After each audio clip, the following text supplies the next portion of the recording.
So the rest of the problems in section 1.5, you have to common factor first. How the problems are written, they're not either sums or differences of squares because either the exponent isn't even or the number isn't a perfect square.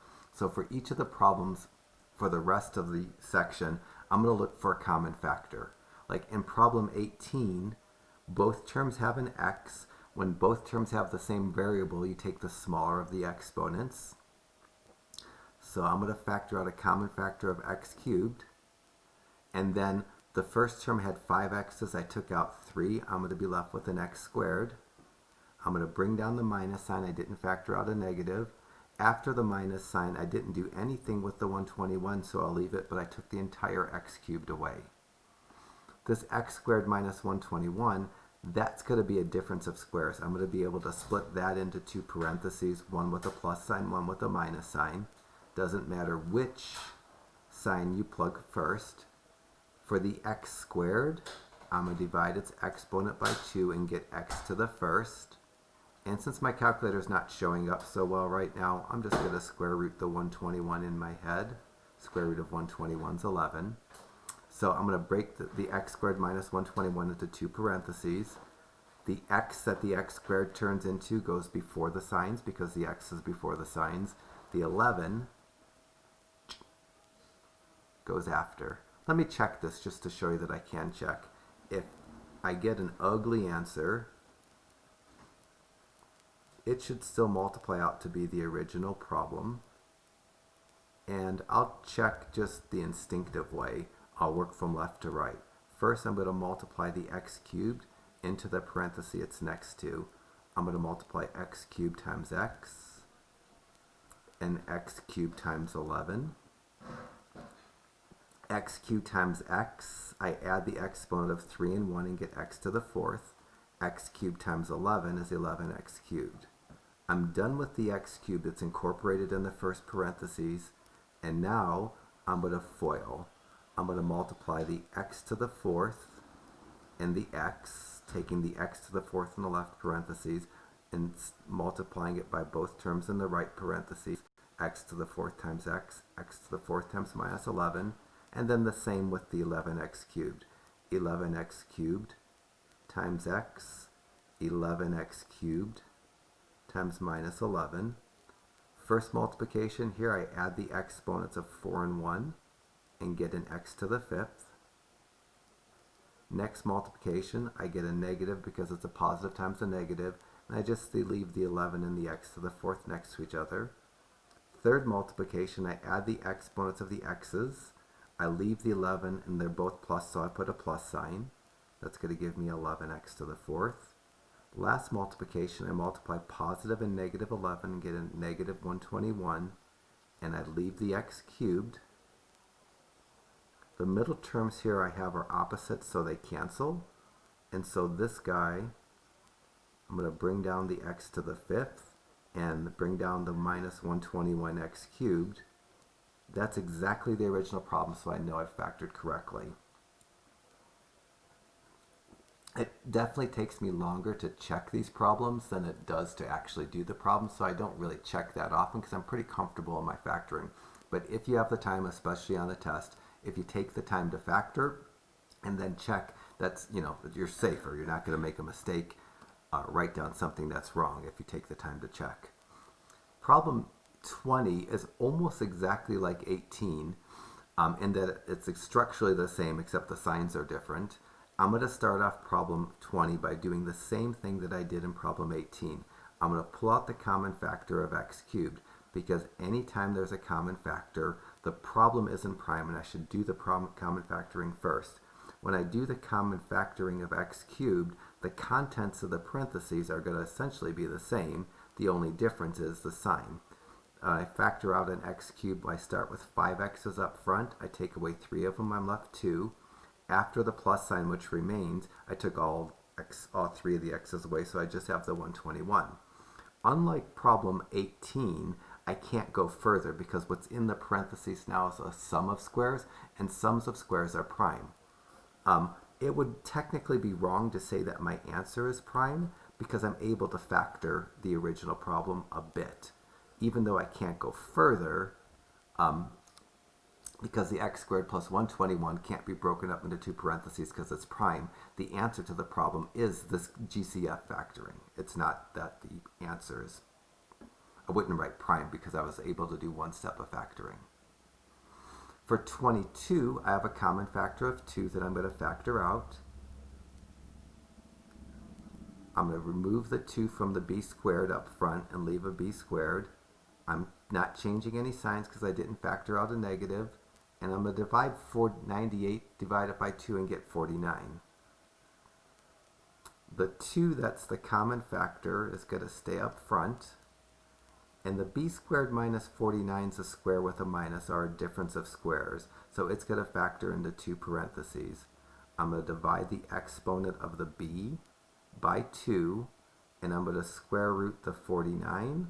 And I'm going to get two identical parentheses, one with a minus sign, one with a plus sign. It doesn't matter which parentheses you put the sign in.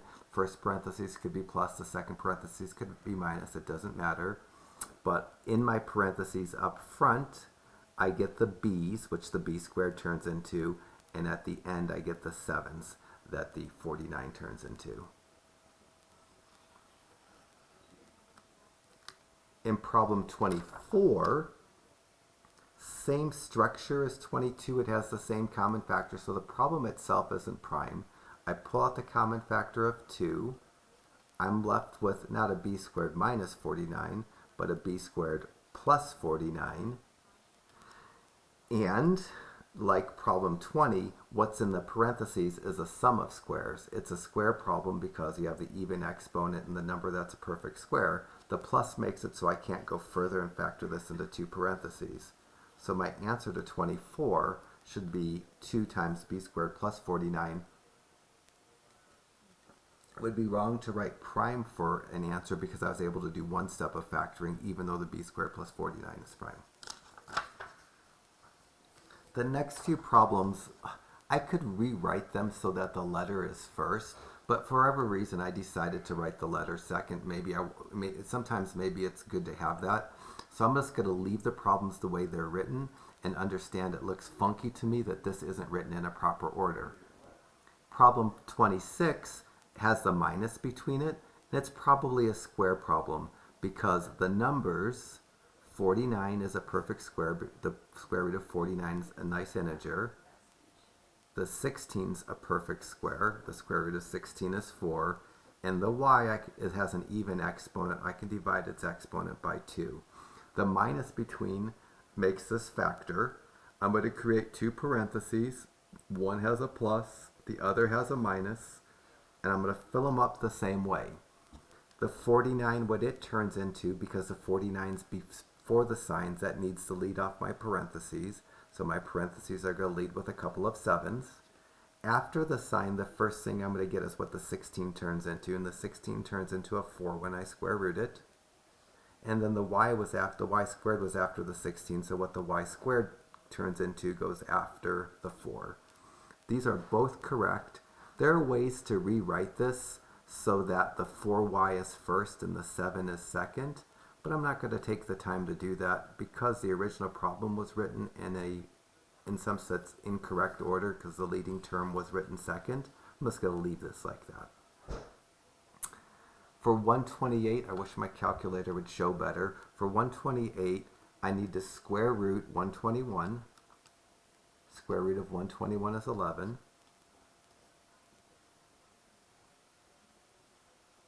I need to square root 144. Square root of 144 is 12. And I need to divide the exponent of the letter by 2. Because this is a square with a minus. I get a square with a minus of each one of these square roots comes out not to a decimal, and the exponent of the letter is even. Squares with minuses all factor. You get one parenthesis with a plus, another with a minus. The 121, because it precedes the sign, what it turns into precedes the signs in my parentheses, and it turns into an 11. The 144 comes after the sign, so what it turns into goes after the signs. And the x squared was after the 144, so what it turns into goes after the 12. So I get two parentheses in either order, an 11 plus 12x and an 11 minus 12x, and it doesn't matter, it doesn't make any difference which parentheses you decide to plug first. All these minuses make these potential factorings. Once I see a plus in this section, it's probably going to be prime unless there's a common factor. In problem 30, I think it's a difference of squares. It's a difference of squares if I could divide the exponent by 2 and not get a fraction, and I can square root the number and not get a decimal. And I can do both. So 30 is going to factor. It's going to factor into two parentheses, one with a plus, another with a minus. The x to the fourth turns into an x squared, and it becomes before the sign because the x to the fourth was before the signs. The 25 turns into a 5, and it goes after the signs. That's probably a perfect answer for 30. 32 and 31, 32 is a trick, 31 is not a trick. There's one big trick that comes in when you're factoring differences of squares, when you have exponents of 4, and that has to do with the problem ultimately factoring into three parentheses. Let me try to show you that here. In problem 32, I'm going to square root the 81, and I can do that without my calculator just because my calculator is not showing up so well. I'm going to divide the exponent of the x by 2, and I'm going to square root the 16, and I'm going to fill up my two parentheses. First parentheses, I'm going to get a 9 followed by an x squared, either a plus or a minus sign, it doesn't matter.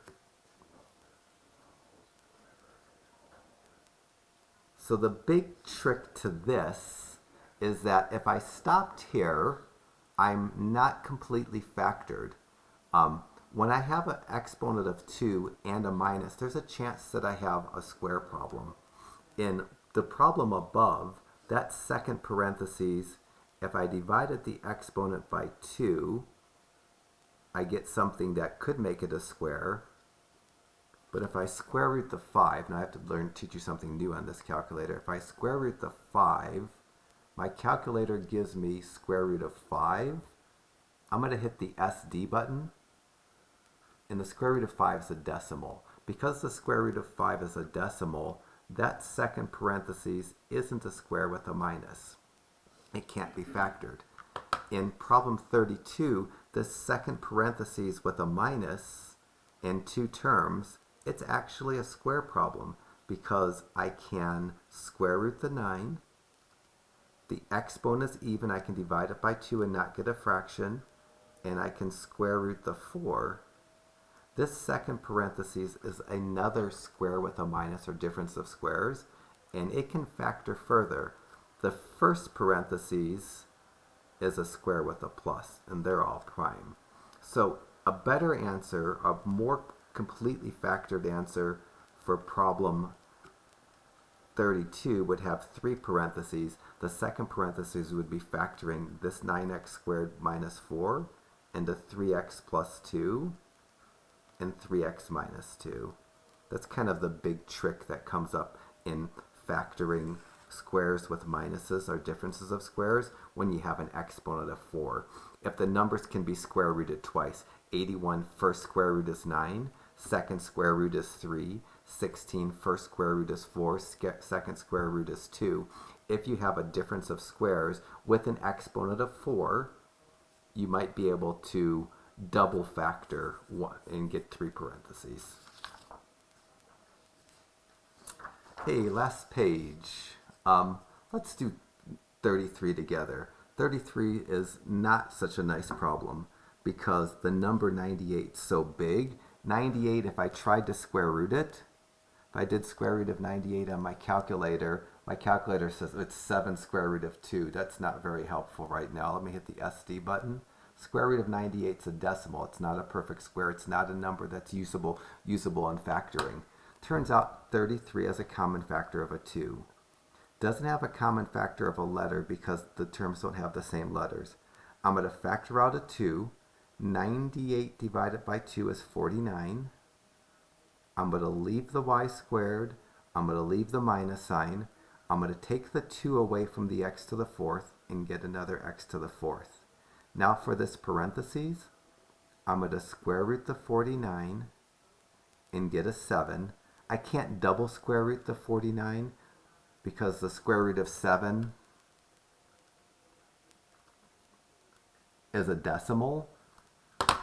So I'm not going to be able to double factor this. The only time when you have an exponent of 4 that you can double factor is if the number can be double square rooted and not get decimals either time. So this won't be able to be double factored. I'll just get 2 parentheses and not get 3.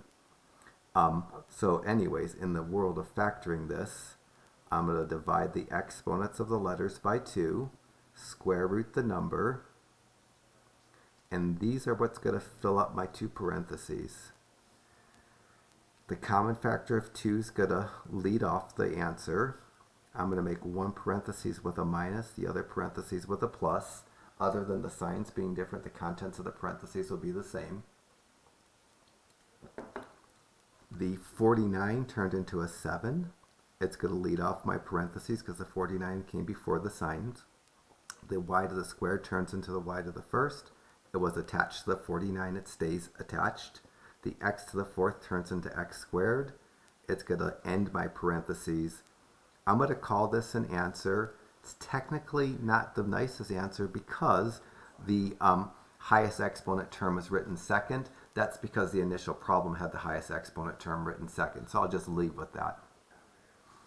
Let's do 35 together because this is a double one. For 35, it's a square with a minus. I'm going to take the exponent of the x and divide it by 2. And I'm going to square root the 16 and get 4. Anytime I have an exponent of 4, if the number double square roots, I can get 3 parentheses in my answer, and that's the case here. So I'm going to start off and make my 2 parentheses. My 2 parentheses are going to have an x squared plus 4. That's a square with a plus, which is prime. And x squared minus 4, that can potentially factor. The first parentheses here is guaranteed to be prime because of the plus sign. The second parentheses potentially factors. It factors if I can divide the letter's exponent by 2 and not get a fraction, and if I can square root the number and not get a decimal, which I can. So problem 35, it's going to factor into 3 parentheses, the sum of squares, which is prime, the x squared plus 4, and then the x squared minus 4, it's going to split up into an x minus and an x plus 2. These would be awful to check, but it's correct. Whew, some big numbers coming up. I'm definitely going to need my calculator. Both our problems, 37 and 38, have a common factor of a 2. I'm going to factor out a 2, and I'm going to be left with an x to the 4th, and then 1250 divided by 2 is 625.